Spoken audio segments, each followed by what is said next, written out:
Our next story is from China. It's reeling under a record-breaking drought, the longest and most severe drought in recent history. It started in the month of June. It shows no signs of ending. China's largest river, the Yangtze, has dried up. The receding water levels have revealed 3 Buddhist statues. Their emergence is being seen as an omen by the Chinese.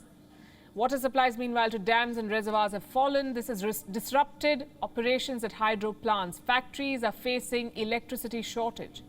Some have been forced to suspend operations.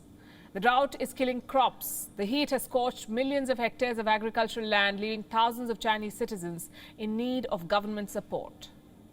Here's more. This is the Yangtze, the world's 3rd largest river, the most vital waterway to China's economy. It provides drinking water to over 400 million Chinese citizens. But this summer, the supplies are running low. The Yangtze has been reduced to puddles, with dozens of its tributaries drying up. This is the result of a record-breaking drought, the scale of which can be gauged by the appearance of these 600-year-old Buddhist statues. They were once submerged in the waters of the Yangtze. Today, they are soaking the sun. Some in China believe it's an omen. I hope the water level can go up naturally. I think the reason why our ancestors built this was because they wanted to pray for a peaceful world, a beautiful country. This is the Jialing River, a tributary of the Yangtze. It has been reduced to rock and pebbles. This is Poyang, China's largest freshwater lake. Right now, it's a desolate spectacle, with just a pitiful trickle of water left. These are images from the Guangdong province. Dead fish are floating in ponds here. The heat has left the earth scorched. In the Chongqing municipality, the heat is making crops wither. Taps are running dry. It's all scorched. The crops certainly cannot grow. The high temperature is slowly roasting them to death. It helps to look at some numbers to assess the scale of this crisis. In Chongqing alone, at least 66 rivers in 34 counties have dried up. Yangtze's main trunk is 50% below the average of the last 5 years. 2.2 million hectares of agricultural land has been scorched.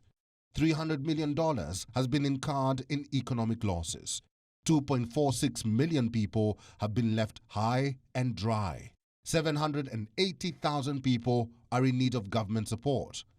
Average temperatures are hovering around 44 degrees Celsius. A nationwide drought alert has been issued. Observers say it may last till September and will worsen the ongoing energy crisis.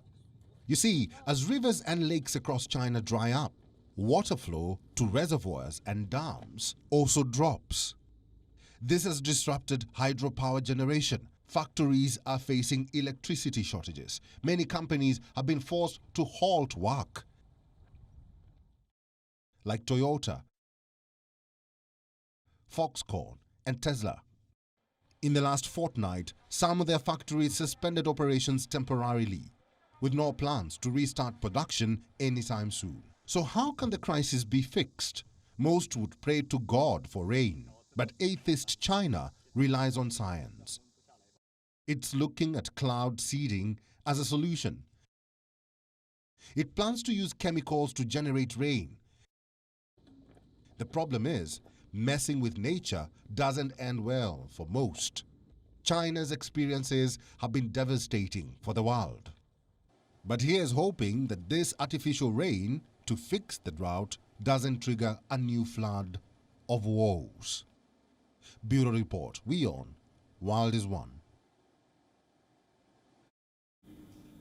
WION is now available in your country. Download the app now and get all the news on the move.